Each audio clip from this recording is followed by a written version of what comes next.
All right, welcome. Today we're going to talk about the incredible story of how we connect online. Think of it like a generational relay race, where each new chat platform grabs the torch from the last one and just runs with it. We're going from the command line nerds of the 90s all the way to the huge communities we have today. But first, let me ask you something. Do you remember your first screen name? Come on, you probably do. That feeling of logging on, hearing those iconic sounds, and stepping into this little digital identity you carved out for yourself. For so many of us, that was our very first taste of a global community. And it all started with a simple, blinking cursor. You know, what's so cool about this whole story is how it neatly breaks down into these distinct eras. It really is like a relay race. It kicks off with the foundation, IRC, which then passes the torch to the massive messenger boom with Yahoo and MSN. From there, voice totally changed the game with Skype, but then the path kind of forked, right? You had this wild experiment in anonymity with Omegle, and all of that brings us to where we are today, in the era of community hubs, pretty much dominated by Discord. So let's rewind. We have to start at the very beginning, with the true pioneers. We're talking about the text-based, command-line world of IRC. This wasn't just a platform, it was the blueprint. It was the foundation for literally everything that came after. Okay, so for those who weren't there, Internet Relay Chat, or IRC, was this amazing decentralized system for real-time chat. And yeah, it might look kind of primitive now, but it gave us the core ideas we still use every single day. Channels, which we now call rooms or servers, operators, which we call mods, and of course, private messages. You have to understand, this was the original social architecture of the Internet.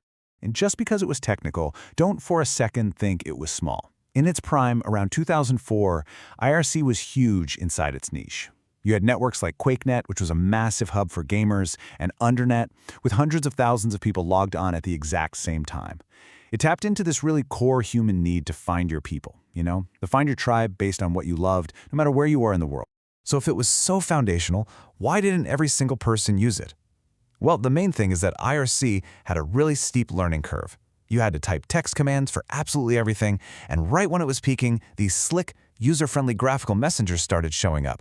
IRC just couldn't compete on ease of use, and that set the stage for the very first handoff in our relay race. And that handoff led us straight into the mainstream messenger boom. This is the moment when online chat exploded out of those techie corners and right into living rooms all around the globe, led by two absolute titans, Yahoo and MSN.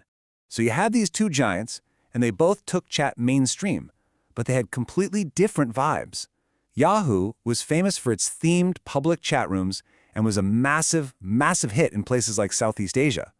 MSN Messenger, though, it leveraged its deep connection with Windows to become a true global phenomenon, with features that basically defined an entire generation's online social life. And just look at this number, 330 million. That's how many people were actively using MSN Messenger every single month at its peak in 2009.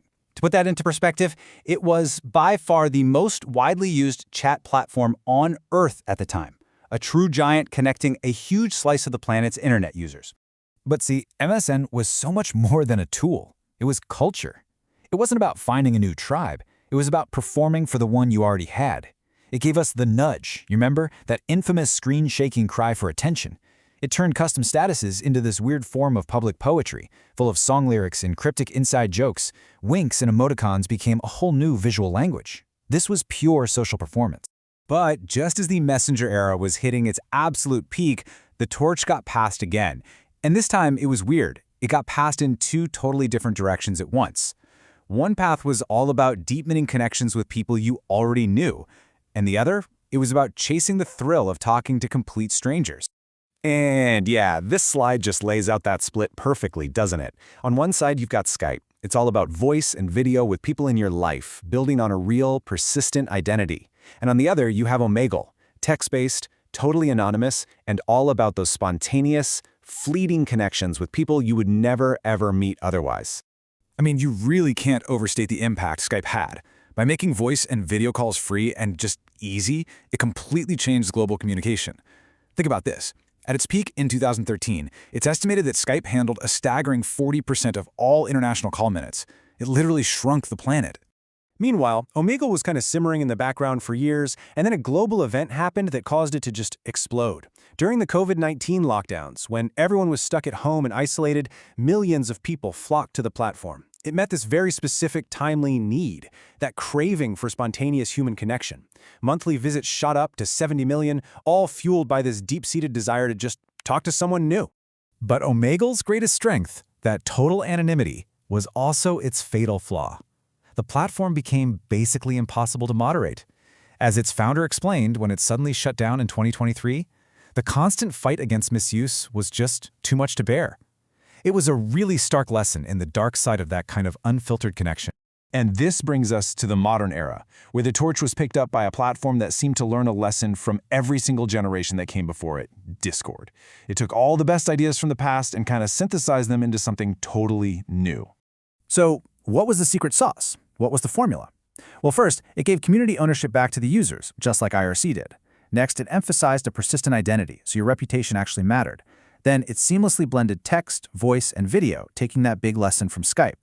And finally, the master stroke, it kept the core experience totally free. It was a winning formula, plain and simple. And the result of that formula? Over 227 million monthly active users, and it's still growing. Discord has become the de facto digital third place for millions of people, proving that our desire for these deep, interest-based online communities is stronger than it has ever been. This relay race is far from over. So, let's just take a quick final look back at this incredible journey we've been on and see what the whole story really tells us. This table really puts it all into perspective. You can just see the rise and fall of absolute giants. I mean, MSN had a crazy peak of 330 million users, and Skype wasn't far behind. But now, look over at that status column. You see shut down, retiring, shut down. The only one still growing is the one currently holding the torch, Discord. Each one had its moment, its absolute peak, before passing the baton. So when you look at that table and you see all those shutdowns, you might think, oh, online chat died. But here's the most important takeaway. It didn't. It just evolved. The death of one platform was never an ending. It was a transformation. It was just making way for the next big thing. And that's because this whole thing has never really been a story about technology. At the end of the day, as the source material puts it so perfectly, it's a human story. It's about our deep, fundamental, and totally unchanging desire to connect with each other, no matter how far apart we are. The tools change, but that never does. Which leaves us with one final pretty big question. As we start moving into a future with AI, VR, and augmented reality all around us, what is that next digital hearth going to look like? What platform is going to be the one to grab the torch next in this unending, amazing relay race of human connection?